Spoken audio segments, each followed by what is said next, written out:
From the side menu under News, select Manage News at the bottom. If you don't see this option, you would need administrators to assign you the correct permissions. Click the Create News button in the top right corner to access a new article draft. Now in the draft, add an image to your article if required. Select from your computer, the free Unsplash image service, or use our Canva integration. More on this in another video. Give your article a title and then fill out your publishing settings by choosing your channels to post to.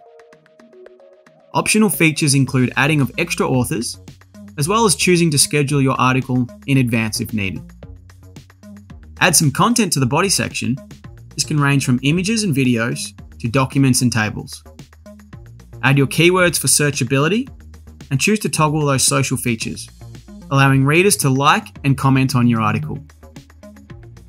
Your article is now ready to publish.